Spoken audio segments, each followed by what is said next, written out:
Hello friends, welcome to my channel. कैसे हैं आप सब? आई होप आप सब स्वस्थ और मस्त होंगे और अपने एग्जाम की तैयारी अच्छे से कर रहे होंगे। तो फ्रेंड्स, आज की हमारी वीडियो का टॉपिक है 10 महत्वपूर्ण अभिक्रियाएं। ठीक है, क्लास 12th के मोस्ट इंपॉर्टेंट रिएक्शन जो कि आपके पेपर में हर साल रिपीट होती हैं, हर साल वो पेपर में पूछी जाती हैं। मोस्ट इंपॉर्टेंट रिएक्शन, ठीक है, सारी की सारी जितनी रिएक्शन है 10 की 10 रिएक्शन सारी के सारी इंपॉर्टेंट है। ठीक है, एक एक रिएक्शन को हम लोग ध्यानपूर्वक समझेंगे। ठीक है, वीडियो को स्किप मत कीजिएगा, वीडियो को लास्ट तक देखिएगा। मेरे हैंड रिटेन नोट्स हैं, इसी तरह आपको सारे टॉपिक वाइज नोट्स मिलते रहेंगे। चैनल पर पहली बार आए तो चैनल को सब्सक्राइब जरूर कर लीजिए, ताकि मैं जो भी इस तरह की इंपॉर्टेंट वीडियो डालूँ उसका नोटिफिकेशन आपको सबसे पहले मिल सके। तो सबसे पहले हम लोग बात कर लेते हैं वुर्ज अभिक्रिया। ठीक है, जिसको हम लोग बोलते हैं वुर्ज रिएक्शन। बहुत बार पेपर में पूछी जाती है, हर साल समझिए रिपीट होती है कि वुर्ज रिएक्शन बताइए, या उसका स्टेटमेंट लिखिए, या उसके समीकरण लिखिए। ठीक है, आपसे टिप्पणी कीजिए में पूछी जा सकती है, और वैसे भी पूछी जा सकती है आपसे पेपर में। ठीक है, 2-3 नंबर में पूछी जाती है ये। तो आप बताएंगे वुर्ज रिएक्शन क्या होती है? जब एल्किल हैलाइड के अणुओं को शुष्क ईथर की उपस्थिति में सोडियम धातु के साथ क्रिया कराते हैं तो एल्केन प्राप्त होता है। जो स्टेटमेंट लिखा हुआ उसी से आपको रिएक्शन बनानी है, ध्यान रखिएगा। यहाँ लिखा जब एल्किल हैलाइड के एल्किल हैलाइड के अणुओं को शुष्क ईथर की उपस्थिति में सोडियम धातु के साथ क्रिया कराते हैं तो एल्केन प्राप्त होता है। अब यहाँ लिखा एल्किल हैलाइड, ध्यान रखिएगा। एल्किल हैलाइड यानी कि हमको क्या लेना है? RX। इसको हम लोग बोलते हैं एल्किल हैलाइड। ये हो गया हमारा RX। ठीक है, प्लस साथ में लेना है हमको एल्किल हैलाइड के अणुओं को शुष्क ईथर की उपस्थिति में सोडियम धातु के साथ। सोडियम धातु लेनी है। ठीक है, प्लस ले लेंगे, सोडियम धातु ले लिया हमने। ठीक है, यहाँ तक हो गया। आप बता रहे हैं कि तो क्रिया कराते हैं तो एल्केन प्राप्त होता है। एक मिनट, यहाँ पे लिखा है एल्किल हैलाइड के अणुओं को, यानी कि हम 2 अणु लिए जाएंगे। ठीक है, तो 2 अणु ले लेते हैं हम लोग एल्किल हैलाइड के। R के साथ अगर X लगा हुआ है तो एल्किल हैलाइड है। ठीक है, ध्यान दीजिए। और लिखा है यहाँ पर अणुओं को शुष्क ईथर की उपस्थिति में, तो उपस्थिति हम किसकी करा देंगे? शुष्क ईथर की उपस्थिति। तो यहाँ हमने ले लिया ईथर, ये ले लिया हमने, ईथर ले लिया। ठीक है, अब ईथर की उपस्थिति में हम जब क्रिया कराएंगे तो क्या बनेगा? एल्केन प्राप्त होगा। ठीक है, याद रखिएगा वुर्ज अभिक्रिया में हमको जब हम रिएक्शन कराते हैं तो हमें एल्केन प्राप्त होता है। एल्केन यानी कि R और R, ये R' सिंगल बॉन्ड। ठीक है, प्लस NaX, इसको हम लोग कहते हैं एल्केन। ठीक है, ये प्राप्त होगा हमें, ये हमको प्राप्त होगा। लेकिन ध्यान दीजिए ये अभी बैलेंस नहीं है। ठीक है, यहाँ पर 2 R हैं तो R तो 2 हो गए हमारे, लेकिन यहाँ पर देखिए, यहाँ सोडियम 1 है, यहाँ सोडियम 1 है, यहाँ X 2 है, यहाँ x कितने हैं? 2 हैं। यहाँ पर x हमको केवल 1 मिला है, तो कहने का मतलब यहाँ 2x है, तो हमको यहाँ क्या लगाना पड़ेगा? 2 लगाना पड़ेगा। अब जब यहाँ हमने 2 लगाया तो x तो 2 हो गए, लेकिन सोडियम कितने हो गए? सोडियम भी 2 हो गए। तो सोडियम हमको यहाँ 2 करने के लिए यहाँ क्या लगाना पड़ेगा? 2। तो अब हो गया 2Na। ठीक है, और यहाँ भी 2Na। अब दोनों तरफ इक्वेशन बैलेंस हो गई। ये हमारी थी वुर्ज रिएक्शन, वुर्ज अभिक्रिया। आई होप आपको अच्छी तरीके से समझ में आ गया होगा। अब बढ़ते हैं अगली रिएक्शन पे। अगली रिएक्शन फ्रेंड्स वुर्ज फिटिंग अभिक्रिया। अभी जो आपने पढ़ी वो थी वुर्ज अभिक्रिया, ये है वुर्ज फिटिंग रिएक्शन। ठीक है, वुर्ज रिएक्शन और वुर्ज फिटिंग रिएक्शन में डिफरेंस है, थोड़ा सा डिफरेंस है, ज़्यादा नहीं है। वुर्ज फिटिंग अभिक्रिया में आप स्टेटमेंट क्या बताएंगे? एक अणु एल्किल हैलाइड व एक अणु एरिल हैलाइड को शुष्क ईथर की उपस्थिति में धातु के साथ क्रिया कराने पर एल्किल एरिन प्राप्त होता है। ध्यान दीजिए, यहाँ पर लिखा हुआ एक अणु एल्किल हैलाइड व एक अणु एरिल हैलाइड, यानी कि ऊपर वाले में क्या लिखा था? जब एल्किल हैलाइड, यहाँ के एल्किल हैलाइड के 2 अणु लिए थे हमने, यहाँ पर लिखा है कि जब एल्किल हैलाइड का एक अणु और एक एरिल हैलाइड का, यानी कि 2 अणु लेने हैं, लेकिन दोनों अणु अलग अलग लेने हैं। ठीक है, तो एक एल्किल हैलाइड का तो अणु हमको पता है कौन सा है, एल्किल हैलाइड यानी RX। और ये एरिल हैलाइड क्या होता है? एरिल हैलाइड यानी कि साथ में क्या लगा होगा? AR लगा होगा। ठीक है, AR ग्रुप होगा। तो हम इस तरह से इसको बता सकते हैं, एरिल हैलाइड यानी कि AR और X लगा है साथ में। ठीक है, ये हो गया हमारा एरिल हैलाइड। साथ में क्या लगाना है? प्लस यहाँ पर लिखा है, देखिए, शुष्क ईथर की उपस्थिति में सोडियम धातु के साथ। ऊपर भी हमने सोडियम धातु के साथ क्रिया कराई थी, यहाँ भी हमको सोडियम धातु ले लेना है। ये हो गया। फिर प्लस, क्योंकि हमको यहाँ एक अणु एल्किल हैलाइड का भी चाहिए, तो एल्किल हैलाइड का ये वाला अणु हम एक उतार देंगे यहाँ। ठीक है, और किसकी उपस्थिति में करा रहे हैं क्रिया? ईथर की उपस्थिति में क्रिया करा रहे हैं, तो आप यहाँ ईथर लिख सकते हैं, शुष्क ईथर की उपस्थिति में क्रिया करा रहे हैं। क्या मिलेगा? एल्किल एरिन प्राप्त होता है। क्या मिलेगा? Alkyl arene. का मतलब क्या हुआ? AR और ये वाला R साथ में जुड़ जाएंगे, ये वाला R और ये वाला AR, ये वाला AR और ये वाला R साथ में जुड़ जाएंगे, तो इसको हम लोग बोलते हैं एल्किल एरिन। ठीक है, ये एल्किल एरिन प्राप्त हो गया। प्लस साथ में क्या है? Na, जो निकलेगा हमारा NaX। जैसे ऊपर निकला था वैसे यहाँ भी निकलेगा, लेकिन फिर से वही प्रोसेस हो जाएगा। यहाँ देखिए X 1 है, यहाँ X 2 है, तो यहाँ पर भी फिर से ऊपर वाले की तरह यहाँ 2 लगाएंगे और यहाँ भी 2 लगाएंगे। तो ये हो गई वुर्ज फिटिंग अभिक्रिया। ठीक है, इसी तरह आगे देखते हैं फ्रीडल क्राफ्ट रिएक्शन। ठीक है, फिर इसी तरह देखते हैं फ्रीडल क्राफ्ट अभिक्रिया। फ्रीडल क्राफ्ट अभिक्रिया का स्टेटमेंट क्या है? निर्जल AlCl3 की उपस्थिति में बेंजीन की क्रिया मेथिल क्लोराइड से कराने पर टालुइन बनता है। ठीक है। जब हम निर्जल AlCl3 की उपस्थिति में बेंजीन की क्रिया मेथिल क्लोराइड से करा देते हैं तो हमको क्या मिलता है, टालुइन बनता है। ठीक है, टालुइन प्राप्त होता है। इस अभिक्रिया को फ्रीडल क्राफ्ट अभिक्रिया कहते हैं। केवल आपको इतना सा रट लेना है और इसी स्टेटमेंट से ही आप अपनी रिएक्शन बना सकते हैं। आपको रिएक्शन रटने की जरूरत नहीं है, आप केवल स्टेटमेंट को पढ़ लीजिए ध्यान से, उसी से आपकी रिएक्शन बन जाएगी। ठीक है, अगर हम बात कर लें, यहाँ पर लिखा है निर्जल AlCl3 की उपस्थिति में, तो ये तो प्रेजेंस में रहेगा। लेकिन क्रिया किसकी कराएंगे, बेंजीन की क्रिया मेथिल क्लोराइड से। तो हम यहाँ क्या लिखेंगे, बेंजीन लिखेंगे, C6H6, ये हो गई हमारी बेंजीन। ठीक है, किसके साथ क्रिया करा रहे हैं, ध्यान रखिएगा, मेथिल क्लोराइड। मेथिल क्लोराइड यानी CH3Cl, मेथिल क्लोराइड यानी CH3Cl, ये हो गई मेथिल क्लोराइड। ठीक है, अब किसकी उपस्थिति में करा रहे हैं हम लोग, देखिए ऊपर लिखा है निर्जल AlCl3 की उपस्थिति में, निर्जल है AlCl3, तो ये हो गई हमारी प्रेजेंस, उपस्थिति हो गई। क्या हमको क्या मिलेगा, टालुइन बनता है। तो टालुइन कैसे बनेगा, C6H5Cl। टालुइन का फॉर्मूला क्या होता है, C6H5CH3। तो ध्यान दीजिए यहाँ पर बनेगा C6, ये हो गया H5 और ये CH3 पूरा ऐसे लग जाएगा। ठीक है, CH3 ये लग गया। एक्स्ट्रा क्या बचेगा, साथ वाला क्या बचेगा, इसके बाद देखिए इसका एक H बचेगा, साथ में क्या बचेगा, देखिए इसका एक H बचेगा, H5 लिए गए ना, यहाँ एक H बचा और ये Cl, साथ में हाइड्रोक्लोरिक गैस निकल जाएगी, हाइड्रोक्लोरिक यानी HCl गैस निकल जाएगी। ठीक है, तो ये होता है हमारा, आप यहाँ लिख सकते हैं कि ये क्या बना है, टालुइन बना है, ये है टालुइन। ठीक है, इस तरह से आप लिख सकते हैं। ठीक है, तो ये थी हमारी फ्रीडल क्राफ्ट रिएक्शन। अब आगे बढ़ते हैं। आगे अगली रिएक्शन है फ्रेंड्स, स्मिट रिएक्शन यानी स्मिट अभिक्रिया। आप लोग बोलते हैं स्मिट रिएक्शन, बहुत बार पूछी जाती है पेपर में, अच्छी तरीके से इसको समझ लीजिए। लिखा है जब एसिटिक अम्ल की क्रिया हाइड्रोजोइक अम्ल से कराते हैं तो मेथिलेमिन बनती है। इस अभिक्रिया को स्मिट रिएक्शन कहते हैं या इस अभिक्रिया को स्मिट अभिक्रिया कहते हैं। कहने का मतलब क्या, एसिटिक अम्ल की क्रिया हम लोग केवल हाइड्रोजोइक अम्ल से करा देंगे तो हमको मेथिलेमिन प्राप्त हो जाएगा। इसी अभिक्रिया को हम लोग स्मिट अभिक्रिया कहते हैं। ठीक है, कहने का मतलब क्या, एसिटिक अम्ल। एसिटिक अम्ल हम सबसे पहले लिखते हैं, एसिटिक अम्ल यानी एसिटिक अम्ल जानते हैं आप क्या होता है, यानी एसिटिक अम्ल आप जानते हैं क्या होता है, CH3COOH, ये हो गया हमारा एसिटिक अम्ल।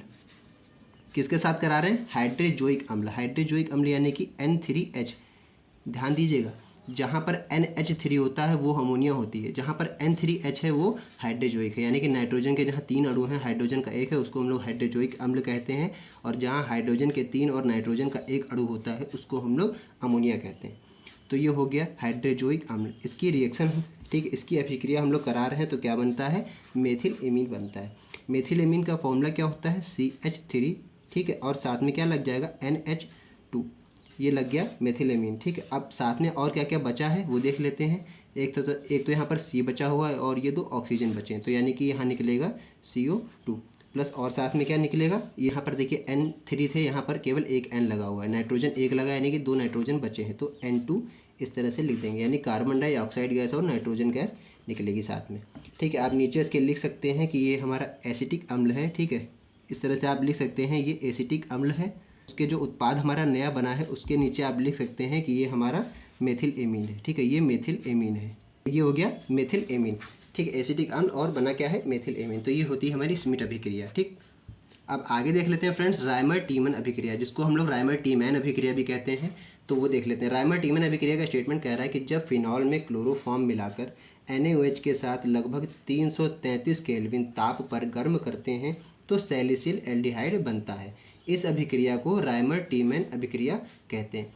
जब फिनॉल के साथ हम लोग NaOH को मिलाकर गर्म करेंगे, कितने ताप पर, 333 केल्विन ताप पर, तो सैलिसिल एल्डिहाइड बनता है। इस अभिक्रिया को रायमर टीमैन अभिक्रिया कहा जाता है। यानी कि यहाँ क्या कहा जा रहा है, फिनॉल में क्लोरोफॉर्म मिलाकर।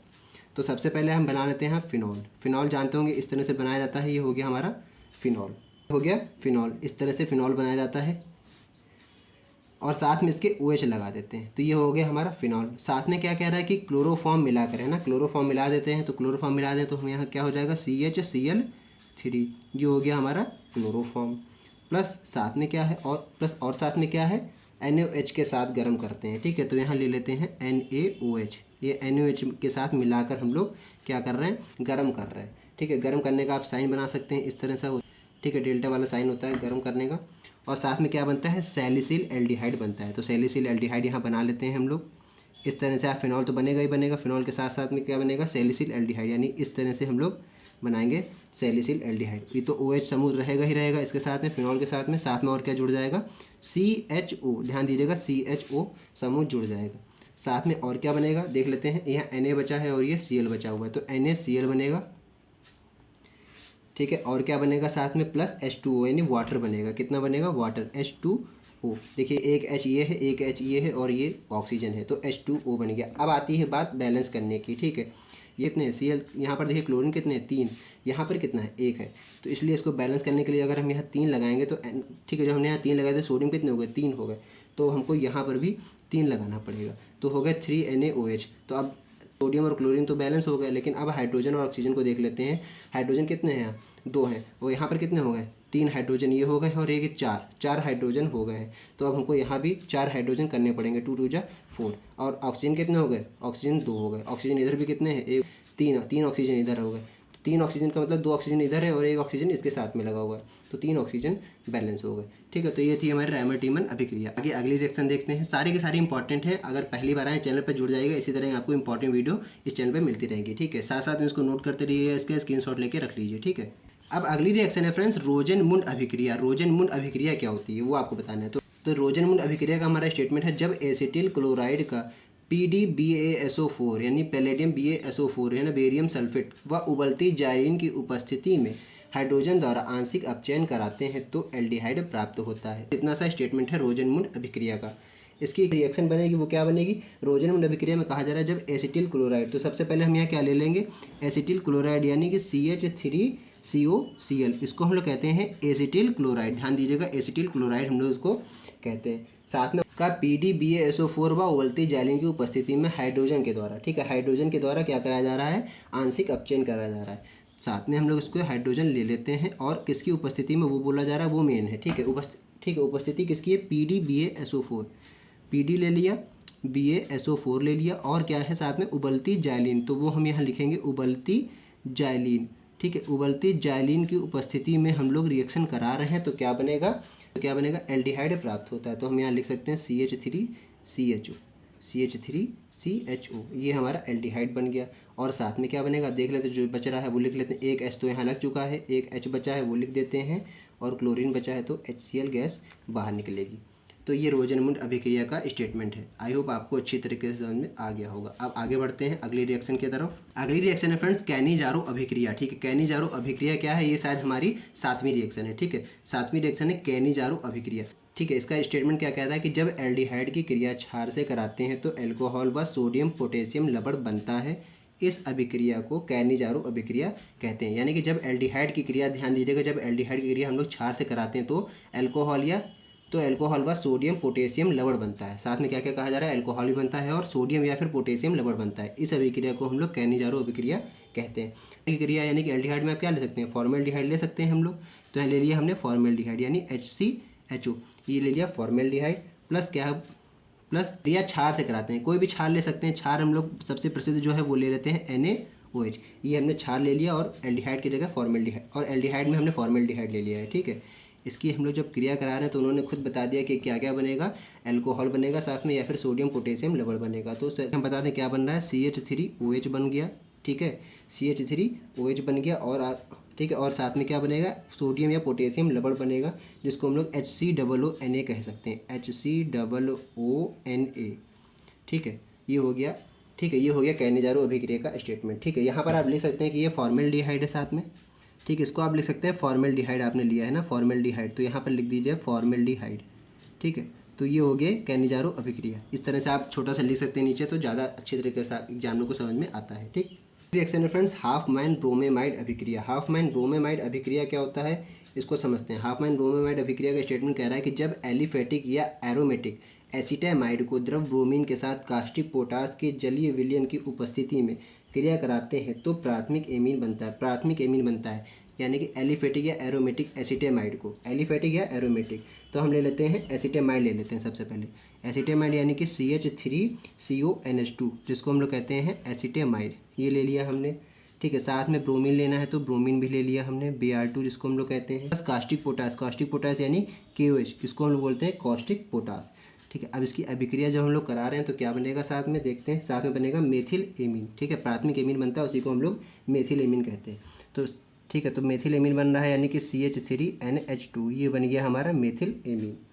और साथ में क्या बन रहा है देखते हैं क्या बन रहा है, यहाँ K है तो बनेगा यहाँ K2CO3, ये बन गया आपका, ठीक है, K2CO3। और साथ में क्या बनेगा, KBr यानी पोटेशियम ब्रोमाइड भी बनेगा, ठीक है, 2 KBr बनेगा, ठीक है, KBr बनेगा और साथ में वाटर निकलेगा यानी कि H2O निकलेगा, ठीक है। अब आती है बात बैलेंस करने की। बैलेंस में देखिए यहाँ हाइड्रोजन 1 है, यहाँ हाइड्रोजन 2 है। सबसे पहले तो यहाँ लगा दिए, सबसे बढ़िया तरीका होता है बैलेंस करने का। सबसे पीछे से देखिए, हाइड्रोजन हो गए 2 और यहाँ हाइड्रोजन कितने हैं, 2 हाइड्रोजन ये हो गए, ठीक है। अब यहाँ जब 4 हाइड्रोजन हो गए तो इधर भी बैलेंस करना है, तो इधर भी लगा देना है हमको 4, तो इधर भी 4 हाइड्रोजन हो गए, ठीक है, 4 हाइड्रोजन इधर हो गए। अब K2CO3, अब KBr 2 है तो यहाँ भी 2 लगा देना है, ठीक है। इसको बैलेंस करने के लिए अब ये बराबर हो गए, 2 KBr हो गए और K2CO3। अब ये इक्वेशन पूरी बैलेंस हो गई, हाफमैन ब्रोमाइड अभिक्रिया, ठीक है। ठीक है, अब अगली रिएक्शन फ्रेंड्स विलियमसन संश्लेषण, बहुत बार पूछा था टिप्पणी कीजिए में, तो इसको अच्छी तरीके से समझ लिए। विलियमसन संश्लेषण क्या होता है, इसमें लिखा है जब एल्कोऑक्साइड को एल्किल हैलाइड के साथ गर्म करते हैं तो ईथर प्राप्त होता है, इसे विलियमसन संश्लेषण कहते हैं। छोटा स्टेटमेंट है लेकिन इसकी रिएक्शन समझने वाली है, ठीक है। इसकी रिएक्शन को ध्यान समझ लिया। रिएक्शन कह रही है कि जब एल्कोऑक्साइड को एल्किल हैलाइड के साथ गर्म किया जाता है। एल्कोऑक्साइड का मतलब हम यहाँ क्या ले सकते हैं, सोडियम एथॉक्साइड ले लें, सोडियम, ठीक है, सोडियम एथॉक्साइड यानी कि C2H5, इस तरह से लिखेंगे C2H5ONa, इसको हम लोग कहते हैं सोडियम एथॉक्साइड, ठीक है। प्लस और क्या लिया जा रहा है, ठीक है, plus alkyl halide, alkyl halide में हम लोग ले लेते हैं, हैलाइड में हम लोग ले लेते हैं C2H5I, ठीक है, ये ले लिया हमने एल्किल हैलाइड में। साथ में क्या कर रहे हैं हम लोग, इसको गर्म कर रहे हैं, ठीक है, गर्म कर रहे हैं तो क्या बने, गर्म करने का पहले सबसे पहले साइन लगा दिया करिए, इससे लगता है कि इक्वेशन गर्म हो रहा है, ठीक है, इक्वेशन को गर्म किया जा रहा है। तो क्या ईथर बनेगा, ठीक है, ईथर बनेगा, क्या बनेगा, ईथर, C2H5, ईथर का तो फॉर्मूला, ठीक है, ईथर का तो समीकरण आप जानते हैं, C2H5O C2H5, ये हो गया हमारा ईथर। और साथ में सोडियम आयोनाइड बनता है NaI, ठीक है, NaI। यहाँ पर आप छोटे छोटे लिख सकते हैं कि ये आपने लिया है सोडियम एथॉक्साइड और ये बना है ईथर, ये बना है ईथर, ठीक है, ये ईथर है और ये सोडियम एथॉक्साइड है। लिखना चाहे तो लिख लिए, तो याद भी हो सकता है। सोडियम एथॉक्साइड को जब हम लोग गर्म करेंगे तो बनेगा ईथर और सोडियम आयोनाइड, ठीक है। तो इस तरह से विलियमसन संश्लेषण का स्टेटमेंट है। अब अगली और लास्ट इक्वेशन है एल्डोल संघनन, आ चुका है फ्रेंड्स एल्डोल संघनन। तो इस पर भी टिप्पणी आपसे पूछी जाती है, इसको समझ लीजिए, बस ये लास्ट है, इसे लास्ट टॉपिक बचा हुआ है एल्डोल संघनन। इसमें इसका स्टेटमेंट कह रहा है कि जब कार्बोनिल यौगिक जिसमें अल्फा हाइड्रोजन परमाणु होता है, जिसमें अल्फा हाइड्रोजन परमाणु होता है, ध्यान दीजिएगा, जब कार्बोनिल यौगिक तनु NaOH K2CO3 आदि की उपस्थिति में संघनित होकर एल्डोल बनाते हैं तो उसे एल्डोल संघनन कहते हैं।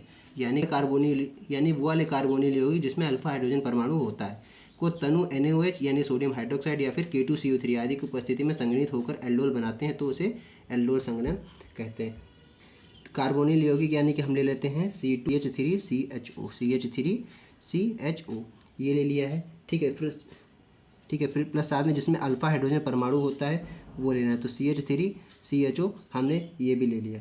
किसकी उपस्थिति में करा रहे हैं, तनु NaOH यानी डाइल्यूट जिसको हम लोग कहते हैं NaOH, सोडियम हाइड्रोक्साइड NaOH, ठीक है, उपस्थिति में जब अभिक्रिया करा रहे हैं तो क्या बनेगा, एल्डोल बनेगा। एल्डोल का फॉर्मूला आप जानते होंगे, नहीं जानते हो तो देख लीजिए, CH3CH ये हो गया, ठीक है, फिर ब्रैकेट में अंदर रहेगा OH, ठीक, ये हो गया एल्डोल, और आगे पूरा लिखा जाएगा तो उसको लिखेंगे CH2CHO, ठीक है, इसको हम लोग कहते हैं एल्डोल, ठीक है, इसको हम लोग कहते हैं एल्डोल। ध्यान से देख लीजिए, इसको हम लोग कहते हैं एल्डोल, ये एल्डोल का पूरा समीकरण, ठीक है, ये एल्डोल इक्वेशन है। और ये हमने इधर क्या लिया था, एसिटल्डिहाइड लिया था, क्या लिया था, एसिटल, इधर पूरा हमने लिया था एसिटल्डिहाइड, ठीक है। एसिटल्डिहाइड को तनु NaOH की उपस्थिति में गर्म करेंगे तो हमारा एल्डोल बनेगा, ठीक है। और ठीक है, ध्यान रखें जिसमें अल्फा हाइड्रोजन परमाणु जरूर होना चाहिए, ठीक है, तो उसी को हम लोग एल्डोल संघनन कहते हैं। ये पूरी एल्डोल संघनन की, ठीक है। तो आई होप आपको अच्छी तरीके से सारी क्वेश्चन समझ में आ गई होंगी। चैनल पर पहली बार आए तो चैनल को सब्सक्राइब जरूर कर लीजिएगा, और वीडियो अच्छा लगा तो वीडियो को लाइक कीजिएगा, इसको अपने फ्रेंड सर्कल में भी शेयर कीजिएगा ताकि आपके फ्रेंड्स की भी हेल्प हो सके। तो फ्रेंड्स बस आज की वीडियो में इतना ही, मिलते हैं नई वीडियो में नेक्स्ट टॉपिक के साथ, तब तक के लिए जय हिंद।